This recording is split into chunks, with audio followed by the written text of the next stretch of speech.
মাননীয় prime minister যে উদ্যোগ গ্রহণ করেছে সেটিকে বাস্তবায়ন করার জন্যই আজকে এখানে আসা, এবং আমরা আশাবাদী আগামী 4 থেকে 6 মাসের মধ্যেই আমরা এইগুলিকে বাস্তবায়ন করতে পারবো এবং নাগরিক সুবিধাগুলিকেও আমরা সুযোগগুলি তৈরি করে দিতে পারবো। হচ্ছে 4টা বাস টার্মিনাল, ডিপো না, 4টা বাস টার্মিনাল।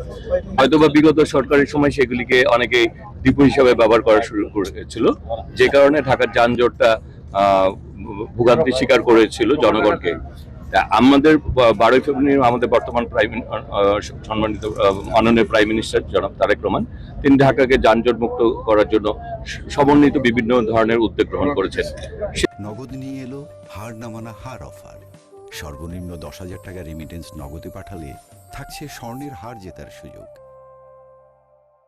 এই উদ্যোগের অংশ হিসাবেই আজকে আমাদের বিশেষ করে আজকে আমরা বলতে এসেছি ফুলবাড়িয়া এবং যাত্রাবাড়ি সাইদাবাদ যে বাস স্ট্যান্ড আছে তার কিছু অংশকে, বেশিরভাগ অংশকেই, কিছু অংশকে কেরানীগঞ্জ এবং কিছু অংশকে আজকে নারায়ণগঞ্জের এই জায়গায় কাঁচপুরের এই সোনারগাঁয়ের এই অংশে আমরা স্থানান্তরের জন্য যে উদ্যোগ গ্রহণ করা হয়েছে সেটি সরজমিনে পরিদর্শন করার জন্য আমরা এখানে উপস্থিত হয়েছি। এটা উল্লেখ করেছেন ঢাকা সিলেট হাইওয়ে, এটিকে উন্নয়ন করার জন্য আমরা যে ইতিমধ্যে বিগত সময়ে সেটির 20% এটির কাজ হয়েছিল, ইতিমধ্যে প্রায় 48% কাজ কিন্তু আমরা সমাপ্ত করতে পেরেছি ভূমি অধিগ্রহণের, এবং কাজ কিন্তু চলছে। যেসব জায়গায় ভূমি অধিগ্রহণ করা ইতিমধ্যে সম্ভব হয়েছে সেই জায়গায় এবং সেটি বাস্তবায়ন রাস্তার কাজও শুরু হয়ে গিয়েছে। আমরা এবং আমাদের সরকারও ঢাকা সিলেট হাইওয়ে এটি উন্নয়ন করার জন্য অলরেডি বাস্তবায়নের কাজ চলছে। আমি নিজেও সেই এলাকা পরিদর্শন করেছি।